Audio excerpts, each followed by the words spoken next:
రాజ్యాంగం అమలులోకి వచ్చేసరికి 7 ప్రాథమిక హక్కులు ఉన్నాయి. 7 ప్రాథమిక ప్రస్తుతం 6. 1978లో 44వ రాజ్యాంగ సవరణ ద్వారా ఆస్తి హక్కును ప్రాథమిక హక్కుల జాబితా నుంచి తొలగించారు. ఆస్తి హక్కును సంబంధించినటువంటి ప్రకరణ 31 దీన్ని తొలగించారు. ఆస్తి హక్కును ప్రాథమిక హక్కు నుండి తొలగించినారు. 3వ భాగం నుండి 12వ భాగంలో ప్రకరణ 307లో ఒక చట్టబద్ధమైన హక్కుగా చేశారు. 12వ భాగం నుంచి 3వ భాగం నుండి తొలగించారు. 12వ భాగంలో చేర్చారు. ఇక్కడ ఆస్తి హక్కుకు న్యాయ సంరక్షణ, ప్రాథమిక హక్కులు న్యాయ సంరక్షణ అంటే ప్రాథమిక హక్కులు ఉల్లంఘన జరిగితే పౌరులు ఉన్నత న్యాయస్థానాలైనటువంటి హైకోర్టు, సుప్రీంకోర్టుని ఆశ్రయించి కోర్టు ప్రాథమిక హక్కులను తిరిగి పొందడానికి అవకాశం ఉంది. ఇది ఆస్తి హక్కును ప్రాథమిక హక్కుల జాబితా నుంచి తొలగించారు. చట్టబద్ధమైనటువంటి హక్కుగా 12వ భాగంలో ప్రకరణ 307లో చేర్చారు. ప్రస్తుతం ప్రాథమిక హక్కులు వచ్చేసి ఈ ప్రాథమిక హక్కులు మనం అమెరికా రాజ్యాంగం నుండి గ్రహించడం. బిల్ ఆఫ్ రైట్స్,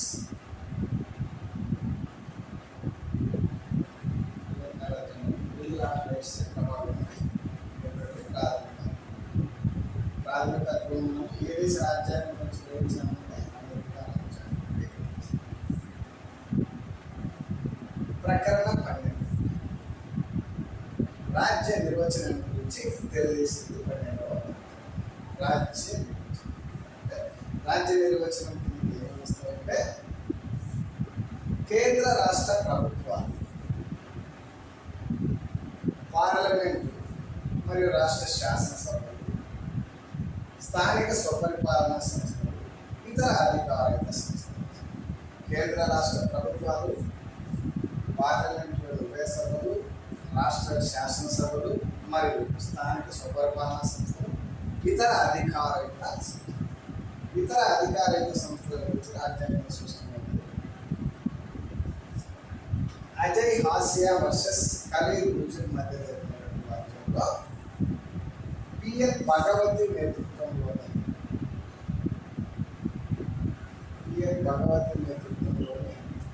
సుప్రీంకోర్టు ధర్మాసనం ఇతర అధికారయుత సంస్థలకు ఒక స్పష్టమైన నిర్వచనం ఇచ్చింది. ఇతర అధికారయుత సంస్థలకు సంబంధంగా రాజ్య పరిధికి వచ్చేటువంటి రాజ్యాంగం ద్వారా గుర్తించబడినటువంటి సంస్థ, రాజ్యాంగం ద్వారా గుర్తించబడినటువంటి సంస్థ, అధికారయుత ఆజ్ఞలు జారీ చేయు సంస్థ, ప్రభుత్వ వ్యయంతో నడిచేటువంటి సంస్థలు, ప్రభుత్వ ఆర్థిక సహాయము మెజారిటీగా ఉన్నటువంటి సంస్థలు. ఇవన్నీ రాజ్య పరిధి కిందకి వస్తాయి. రాజ్య పరిధి కిందకి రానివి ఏంటంటే 1860 సొసైటీ రాష్ట్రం ద్వారా నిర్వహించినటువంటి సహకార సంస్థలు, ట్రస్టీలు, సొంత నిధులతో నడిచేటువంటి ట్రస్టీలు, ఇవన్నీ కూడా రాజ్య పరిధికి రావు. కావున వీటికి రిట్లను జారీ చేసేటువంటి అధికారం, రిట్లను జారీ చేయడానికి అధికారిక సంస్థలు రాజ్య పరిధి కిందకి వచ్చేటువంటి వాటికి మాత్రమే రిట్లను జారీ చేయవచ్చు. రాజ్య పరిధి కిందకి రాని వాటికి రిట్లను జారీ చేయడానికి అవకాశం లేదు. అంతేకాకుండా సుప్రీంకోర్టు వివిధ తీర్పులలో ఇచ్చిన తీర్పును అనుసరించి ఇతర అధికారిక సంస్థలకు Rajasthan electricity board, Delhi transport corporation, LIC of India, district planning board, వీటన్నింటినీ కూడా రాజ్య పరిధికి వస్తాయని చెప్పి చెప్పడం జరిగింది సుప్రీంకోర్టు. రాజ్య పరిధికి అంటే ప్రాథమిక హక్కులను సంరక్షించే బాధ్యత ఉన్నత న్యాయస్థానాలకు ఉంది. కాబట్టి ఆ ఉన్నత న్యాయస్థానాలు అనేటువంటివి రిట్లను ప్రాథమిక హక్కుల సంరక్షణ కొరకు వారి యొక్క కోల్పోయిన ప్రాథమిక హక్కులు తిరిగి పొందడం కొరకు అధికారిక సంస్థలకు మాత్రమే అవి రిట్లను జారీ చేస్తాయి. కాబట్టి రిట్లు జారీ చేస్తాయి కాబట్టి వాటికి మాత్రమే రిట్లను జారీ చేయడం జరుగుతుంది. రాజ్య నిర్వచనం ప్రాథమిక హక్కులకు విరుద్ధమైనటువంటి చట్టాలు సరిగాయి. అంటే ప్రకరణ 13 ఏం తెలియజేస్తుంది? న్యాయ ప్రాథమిక హక్కులకు న్యాయ సంరక్షణ ప్రాథమిక హక్కులకు భంగం కలిగితే ప్రభుత్వం రూపొందించిన చట్టాలు కానీ చట్టాల్లోని భాగాలు కానీ ఏదైనా ప్రాథమికకు విరుద్ధంగా ఉంటే అవి చెల్లవు, అవి రాజ్యాంగ విరుద్ధం అని చెప్పి ఉన్నత న్యాయస్థానాలు న్యాయ సమీక్ష చేసేటువంటి అధికారం. రాజ్యాంగం అమలులోనికి వచ్చే నాటికి 1950 జనవరి 26 నాటికి అమల్లో ఉన్నటువంటి చట్టాలను రాజ్యాంగ పూర్వ చట్టాలు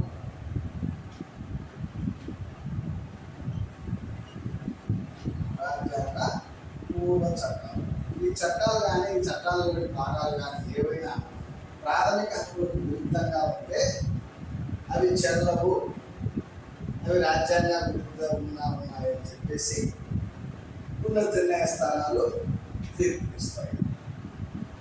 వీటిని రాజ్యాంగ పూర్వ చట్టాలు, రాజ్యాంగ అనంతర చట్టం 1950 జనవరి 26 తర్వాత భారత ప్రభుత్వం చేత రూపొందించబడిన చట్టాలు రాజ్యాంగ అనంతర చట్టం.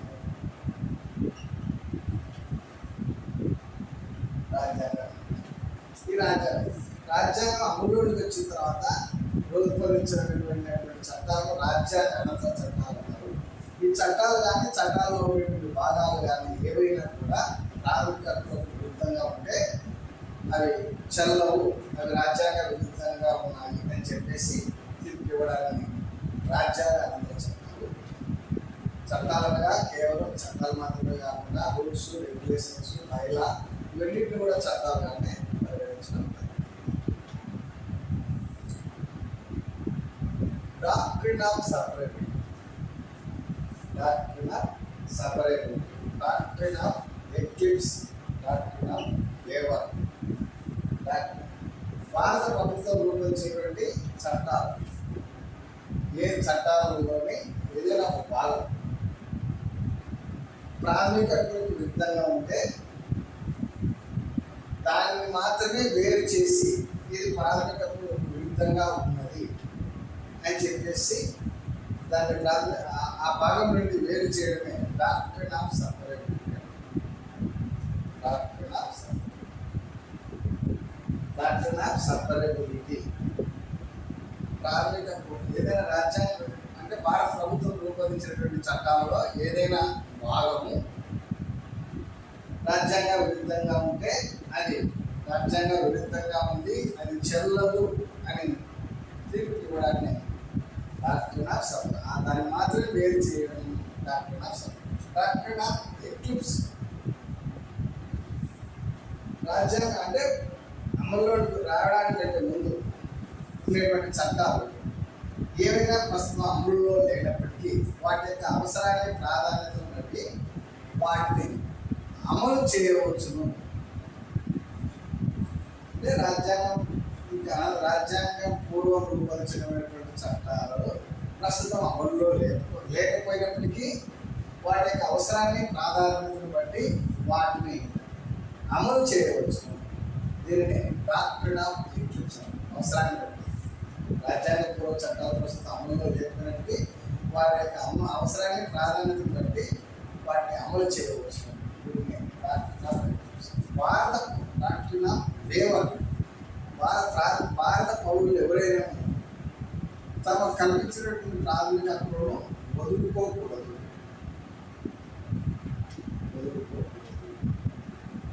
అలాగే ప్రభుత్వాలు కూడా పౌరుల యొక్క ప్రాథమిక హక్కుల సంరక్షణ బాధ్యత నుండి తప్పించుకోవడానికి ఏమీ లేదు.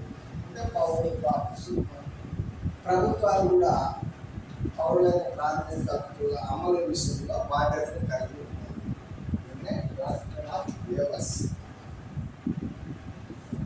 నెక్స్ట్ సమానత్వం. బ్రిటన్లో అమలులో ఉన్న సమన్యాయ పాలన అనుసరించి ఏవి డైసీ రచించినటువంటి ప్రసిద్ధ గ్రంథమైనటువంటి ఏవి ద కాన్స్టిట్యూషన్ ఆఫ్ లా. బ్రిటన్లో అమలులో ఉన్నటువంటి సమన్యాయ పాలన ఈ సమానత్వంలో రూపొందించింది. చట్టం ముందు అందరూ సమానులే. M Nagaraju versus Union of India supreme court. సమానత్వపు హక్కు రాజ్యాంగ మౌలిక స్వరూపంలో అంతర్భాగం. సమానత్వం అనేది ప్రజాస్వామ్యానికి ప్రాతిపదిక. అందువల్ల దీన్ని రాజ్యాంగ మౌలిక స్వరూపంలో అంతర్భాగంగా పరిగణించాలని చెప్పేసి M Nagaraju versus Union of India supreme court సమానత్వం అనేది రాజ్యాంగ మౌలిక స్వరూపంలో అంతర్భాగం అని ఏ కేసులో చెప్తుందంటే M Nagaraju versus Union of India సమానత్వంతో రాజ్యాంగ మౌలిక స్వరూపంలో అంతర్భాగం. సమానత్వం అనేది ప్రజాస్వామ్యానికి ప్రాతిపదిక కావున సమానత్వంలో రాజ్యాంగ మౌలిక స్వరూపంలో అంతర్భాగంగానే పరిగణించాలని చెప్పేసి ఈ కేసులు చెప్పడం జరిగింది. కులము, మతము, వర్గ, స్త్రీ పురుష తేడాల ఆధారంగా చట్టం ఏ వ్యక్తికి కూడా సమానత్వాన్ని నిరాకరింపరాదు. అంటే అనగా చట్టం ముందు అందరూ సమానులే. చట్టం ముందు అందరూ సమానులే అనేటువంటిది బ్రిటన్ రాజ్యాంగం నుంచి గ్రహించడం. ఇది నకారాత్మకమైనటువంటి నకారాత్మకమైన చట్టం చేత సమాన రక్షణ. చట్టం చేత సమాన రక్షణ అమెరికా రాజ్యాంగం నుండి గ్రహించారు. Chiranjit Lal versus Union of India మరియు రాజ్యంలో సుప్రీంకోర్టు సమానుల్లో మాత్రమే సమానత్వం వర్తింపజేయవచ్చు, సమాన పరిస్థితుల్లో మాత్రమే సమానత్వాన్ని వర్తింపజేయవచ్చు అని చెప్పేసి తీర్పు చెప్పడం. Ramesh Thapar versus Union of India మధ్య సమానులకు మాత్రమే సమానత్వం వర్తింపజేయడం జరుగుతుంది. అసమానులు సమానులుగా చేయడం దీన్ని వినియోగించాలని చెప్పేసి Ramesh Thapar versus Union of India మధ్యలో తీర్పు కూడా జరిగింది. Ramesh Thapar versus Union of India తీర్పు సమానత్వం గురించి మినహాయింపు. రాయబారులు, దౌత్యవేత్తలు, విదేశీయులకు మినహాయింపు.